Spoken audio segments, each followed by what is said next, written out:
Good evening, visitors. Welcome to the Australian War Memorial's Last Post ceremony.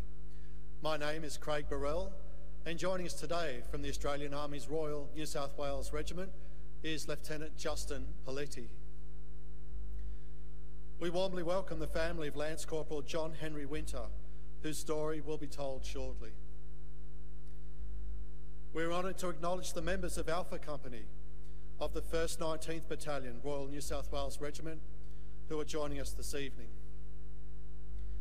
We welcome the veterans who have served, those that are still serving, and the families that support them. We acknowledge the members of RSL and Services Clubs Association, RSL Victoria, and RSL Queensland, who are watching the broadcast of this ceremony around Australia. During the ceremony, wreaths will be laid at the base of Pool of Reflection by family and visitors. Please stand and join in singing the National Anthem.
The Australian War Memorial was the vision of Charles Bean, Australia's First World War official historian.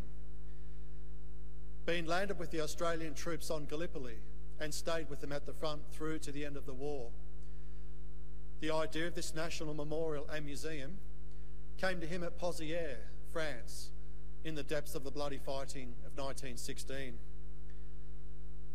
Bean's idea was that this would be a place where families and friends could mourn their loved ones buried in faraway places. It would also be a place that could help all Australians understand what these men and women had endured and what they had done for us. Bean's vision, to which we remain true, is best expressed as inscribed in the entrance to the memorial's galleries. Here is their spirit in the heart of the land they loved, and here we guard the record which they themselves made. Tonight, we will read the story behind just one of those on the Roll of Honour, which lists the names of more than 102,000 Australians who have given their lives for us in war and operations for more than a century. But first, we present a lament, Flowers of the Forest. Wreaths or floral tributes will now be laid at the base of the Pool of Reflection.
Today, we remember and pay tribute to Lance Corporal John Henry Winter. John Winter was born on the 19th of December 1910 to William and Jessie Winter of Geelong West, Victoria. He grew up here and attended the nearby Ashby State School, where he was known for his sporting ability. He played 2 seasons of senior football for the Geelong West Football Club. In 1933, Winter married Ellen Gladys Blaine, and over the following 6 years, the couple welcomed 6 children into their family. Around the time of his marriage, Winter began working at the Ford Motor Factory near his home in Geelong West. Winter enlisted for service in the 2nd Australian Imperial Force in November 1939, soon after the outbreak of the Second World War. After arriving at Puckapunyal for training at the end of the month, he was initially posted to the 2nd 7th Battalion, but transferred in December to the 2nd 6th Battalion. In March 1940, after several months of training, the 6th Division prepared to depart for overseas service. The only blemish on Winter's service record occurred on the 27th of March, when he was absent without leave for 3 days. With the 6th of his children having recently been born, Winter went home to spend time with his family. On returning to his unit, he was fined 3 days' pay and confined to barracks for the same amount of time. Winter embarked from Melbourne with the 2nd 6th Battalion in mid-April and landed in Kantara a month later. The battalion spent the remainder of the year training in Palestine and Egypt. In September, a large Italian force crossed the Libyan border and began advancing into Egypt. After a British counterattack in early December, the Italians were thrown back into Libya. In order to maintain the momentum of the advance, the Australian 6th Division was sent into the line for the first time, near the Italian-held fortress of Bardia.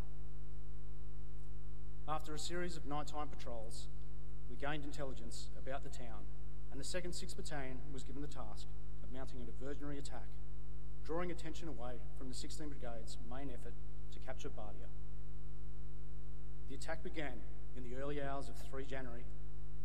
The 2nd 6th Battalion quickly broke into the Italian positions, but resistance was fierce and there were heavy casualties. Bardia fell to the 16th Brigade the following afternoon. Where the diversionary attack had been launched, fighting continued until the following morning. The attack cost the 6th Division 130 men killed and a further 326 wounded. The Italians suffered over 1,700 killed and 3,700 wounded, and nearly 40,000 Italians were taken prisoner of war. Among the dead was Lance Corporal John Winter, who had been killed during the first day of fighting. After the battle, he was laid to rest in the Halfala Solemn War Cemetery. He was 30 years old. His name is listed on the Roll of Honour on my left, among almost 40,000 Australians who have died while serving in the Second World War. This is but one of many stories of service and sacrifice told here at the Australian War Memorial. We now remember Lance Corporal John Henry Winter, who gave his life for us, for our freedoms, and in the hope of a better world.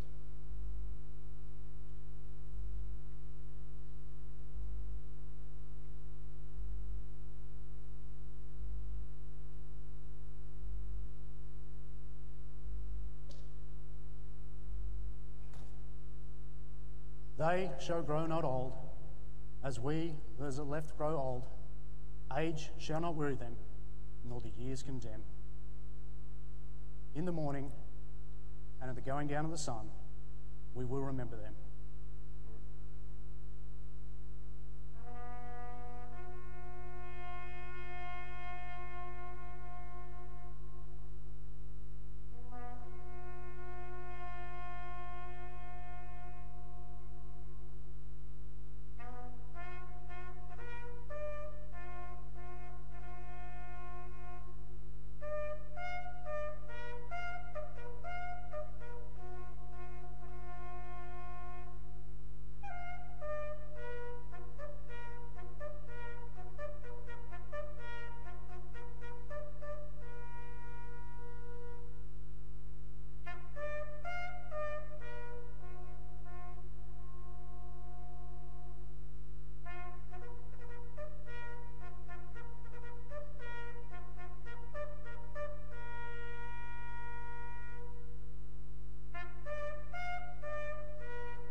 lest we forget.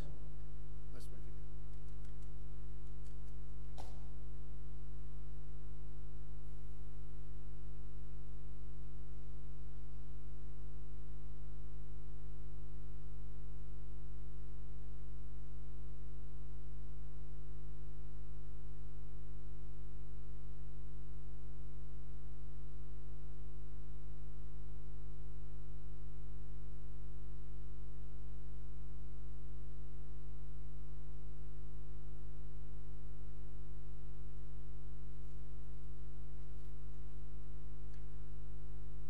We leave you this evening with the words of the memorial's founder, Charles Bean. Many a man lying out there at Pozières or in the low scrub at Gallipoli, with his poor, tired senses barely working through the fever of his brain, has thought in his last moments, well, it's over. But in Australia, they will be proud of this. Ladies and gentlemen, that concludes the last post ceremony. Thank you for visiting the Australian War Memorial and good evening.